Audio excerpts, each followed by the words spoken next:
जी नाज़रीन, आपको बताते चलें कि इमरान खान और बुशरा बीबी इद्दत केस की समाअत ख़त्म हो चुकी है। सलमान अकरम राजा बाहर आ रहे हैं, वकला बाहर आ रहे हैं। ये भी आपको बताते चलें कि खावर मानेका के वकील और सलमान अकरम राजा के दरमियान तल्ख़ जुमलों का कुछ तबादला भी हुआ है। सलमान अकरम राजा साहब बताएगा कि आपको ये कहा गया है कि आप जानबूझकर केस को डिले कर रहे हैं, PTI की क़यादत डिले कर रही है। खावर मानेका के वकील की जानिब से कहा गया है, क्या कहेंगे इस हवाले से? उन्होंने आज दरखास्तें 4-4.5 महीने पहले शाहरुख अर्जुमन साहब के पास, फिर यहाँ कोई दरखास्त आज वो दे रही हैं लग़्व नौयत की, वो भी कि 2018 की। अब आप मैं जिक्र भी नहीं करना चाहता कि क्या दरखास्त है उनकी कि मेडिकल बोर्ड किया जाए। तो ये बिल्कुल ही एक कब्तरी है जी। मैं समझता हूँ ये जिस किसी की भी सोच है इस किस्म की दरखास्तें, वो एक इंतहाई जहनी पसमानदगी का मज़र है ये सारा कुछ। तो इंशाअल्लाह कल ये मुकदमा ख़त्म हो जाएगा। जज साहब को हाई कोर्ट की एक पाबंदी है कि 12 जुलाई तक मुकदमा होना है, तो कल 9:30 बजे उन्होंने रखा है। ये 1.5 घंटा लेंगे, हम उसके बाद रिबटल कर देंगे और इंशाअल्लाह फ़ैसले का फिर इंतज़ार होगा और कल ही फ़ैसला आना चाहिए। कल फैसला आ जाएगा ये? जी 12 तक उन्होंने ख़त्म करना है मुकदमे को। तो मैं तवक्को है कि कल ना हुआ तो परसों तक तो ज़रूर आ। क्या लगता है दलाइल को देखते हुए फैसला हक में आएगा? देखिए, मैं कुछ कहना नहीं चाहता, लेकिन दलाइल जो दूसरी तरफ से हैं वो आपके सामने हैं। मामले को सिर्फ तूल देने की कोशिश की गई है, कानूनी कोई ख़ास बात। उन तब फैसलों ने मामले को हल कर दिया है, अब और कोई गुंजाइश नहीं है किसी किस्म की। दूसरी जो बात है कि मेडिकल बोर्ड हो, तो वो एक लग़्व बात है, इंतहाई मज़क्का खेज़ बात है, और उसकी मैं जितनी भी मज़म्मत हो वो करता हूँ। इस सतह पे नहीं किसी को गिरना चाहिए। खावर मानेका से कॉन्फ्रेंस करें, वो कह रहे हैं कि मुझे टाइम नहीं दिया गया। 3 महीने का जो इद्दत का टाइम होता है वो पूरा करने नहीं किया। अगर हमें टाइम देते तो हो सकता है मैं रुजू कर लेता वापस। देखिए, ये सब बातें पुरानी हो गई। ये सब 6 साल के बाद की गई गुफ्तगू है और ये बिल्कुल बेमानी गुफ्तगू है। असल हकीकत जो है वो अब सामने है, रिकॉर्ड पे है। बच्चियों की वीडियो भी रिकॉर्ड पे है। अप्रैल में तलाक हो चुकी थी। वो निकाह जो 1 जनवरी 2018 को हुआ, वो तलाक के 8-9 माह के बाद था। राजा साहब, इस वक्त जो सिनेरियो है PTI जुडिशल सिस्टम के ऊपर एतमाद करती नज़र नहीं आ रही, खासतौर पर चीफ जस्टिस काजी फाइज साहब के खिलाफ। देखिए, ये जो बातें हैं वो हर केस के अपनी जुज़ियात हैं और जो एतराज़ात हैं वो किसी सियाक़ व सबाक़ में किए जा रहे हैं। इसलिए सिस्टम की बात नहीं है। सिस्टम में कुछ लोग हैं जो मैं समझता हूँ मज़ाहमत दिखा रहे हैं ताकत और जबर के ख़िलाफ़, और कुछ नहीं दिखा रहे। तो ये मामला जो है हर एक के अमल के मुताबिक चलेगा आगे।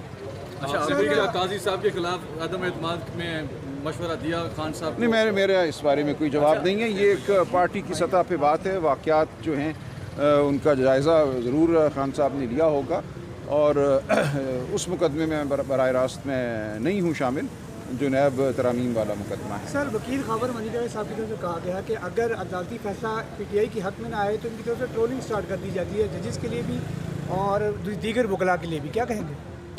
नहीं, ये गलत बात है। देखिए, सोशल मीडिया एक बहुत बड़ी एक हकीकत है, सारी दुनिया में ये है। लोगों की अपनी राय होती है, उससे डरना नहीं चाहिए। किसी को भी खौफ में आके अपने फ़ैसले नहीं करने चाहिए। जज साहिबान ने, बाकी जो अहदेदारान हैं, उन्होंने आइन के तहत, कानून के तहत हल्फ लिया होता है बग़ैर किसी खौफ या किसी को फ़ायदा पहुँचाने की नीयत से फ़ैसला करने का। तो वो फ़ैसले वो बहरहाल करेंगे, इसका इस मुकदमे से कोई ताल्लुक़ नहीं है। अच्छा, अगर इमरान खान साहब के लिए इसमें रिलीफ मिलता है तो बाहर होंगे, अगर नहीं मिलता तो क्या नेक्स्ट स्टेप क्या होगा? देखिए, हाई कोर्ट कोई भी जो फरीक है जिसके खिलाफ फैसला होगा वो हाई कोर्ट जाएगा।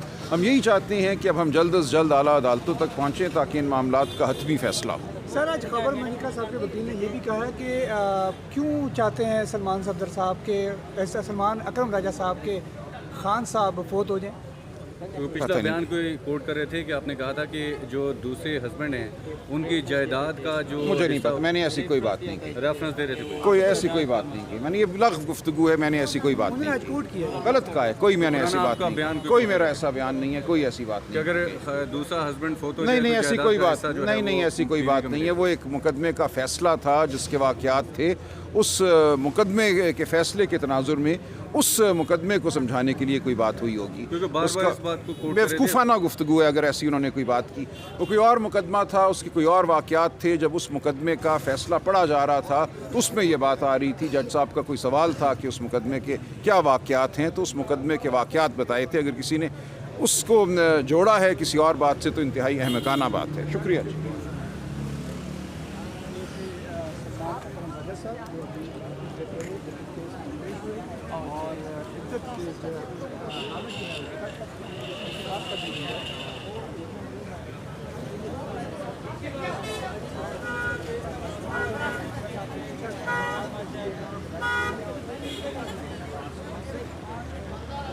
इस वक्त नादिया खटक हमारे साथ मौजूद हैं। नादिया खटक साहब बताइएगा कि क्या आज भी आपने देखा कि खावर मनेका के वकील जो हैं दलाइल दे रहे थे, क्या लगता है आपको इसको देखते हुए? आपको पता है कि आज उन्होंने पूरी कोशिश की कि दोबारा से वही ड्रामा रिपीट हो, लेकिन रिपीट हुआ नहीं। और आज तो उन्होंने जो है वो सेनेटर को भी ललकारा और गिल साहब को भी ललकारा, लेकिन हर एक ने जवाब में मुस्कुराहट दी। और इसी में वो उन्होंने पूरी कोशिश की कि मैं ना करूं, लेकिन कहते हैं ना मतवातर जो है वो अदालत चलती रही। और अब आज से वो कल तक खींच के ले गए हैं, लेकिन कल जो है 12 बजे तक ये ख़त्म होगा और फ़ैसला आकर रहेगा। अच्छा, वो कह रहे हैं कि हम नहीं बल्कि पीटीआई वाले ख़ुद जो है इसको लटका रहे हैं, लिंगर ऑन कर रहे हैं। सबको सब पता है इसके सच क्या है, हक क्या है और कौन किस तरफ खड़ा है और कौन क्या कर रहा है। ये बच्चे को पता है, अब तो बच्चे को पता है। रिलीफ मिलेगा इमरान खान साहब को इसमें? ये बिल्कुल ड्रामा है। और ये जो इद्दत का केस है ये बच्चे को भी मालूम है। अब 3 साल के बच्चे से भी पूछे ना, वो पहले बाबा मामा करता होगा, अब वो इद्दत करता है। इमरान खान साहब को रिलीफ मिल पाएगा आपके ख्याल में ये आज के दलाइल को देखते हुए? बुशरा इमरान और इमरान खान को जो है ना रिलीफ नहीं, ये केस ही झूठा है। ये कब तक इसको लिंगर ऑन करें नहीं, लेकिन मैं कहती हूँ जस्टिस डिलेड जस्टिस डिनाइड। तो हक और सच ज़रूरी है। मैं ये कहती हूँ यहाँ पर भी ऑनरेबल जजेस हैं और इनको इनके फ़ैसले को भी उतना ही मुकद्दम होना चाहिए जितना हाई कोर्ट या सुप्रीम कोर्ट है। बहुत शुक्रिया, थैंक यू। ऐसी कोई मैंने बात नहीं की, किसी और केस का मैंने कोई हवाला दिया था, तो ये बेहुदा बात है। देखिए, ये जो नॉन प्रोफेशनल अल्फाज है ना, बेहूदगी, भागना, ये उनका वतीरा है। मैं ऐसे अल्फाज का इस्तेमाल मुनासिब नहीं समझता। और सलमान अकरम राजा साहब एक सीनियर आदमी हैं, उनसे इस इमेच्योरिटी की और इररिस्पॉन्सिबिलिटी की तवक्को नहीं की जा सकती जैसे वो अल्फाज इस्तेमाल करते हैं। उनकी उम्र को और उनकी सीनियरिटी को मुनासिब भी नहीं है कि वो ऐसे अल्फाज इस्तेमाल करें। सलमान अकरम राजा साहब अब कैसे ये कह सकते हैं कि उन्होंने वो जजमेंट रेफ़र नहीं की कि जिसमें पहले खावंद ने औरत को तलाक दे दी, उस औरत ने दूसरी शादी की, दूसरा खावंद उसका फ़ौत हो गया। तो उस केस के मुताबिक जो सलमान अकरम राजा साहब ने रेफ़र किया था अदालत में कि दूसरी औरत, वो उस औरत ने अपने दूसरे खावंद, फ़ौतशुदा खावंद की जायदाद से, विरासत से जब हिस्सा मांगा, तो अदालत ने कहा कि वो अपना हिस्सा मांग सकती है और उसकी इंटाइटलमेंट बनती है। तो इसीलिए मैंने कहा था कि for the applicability of this judgement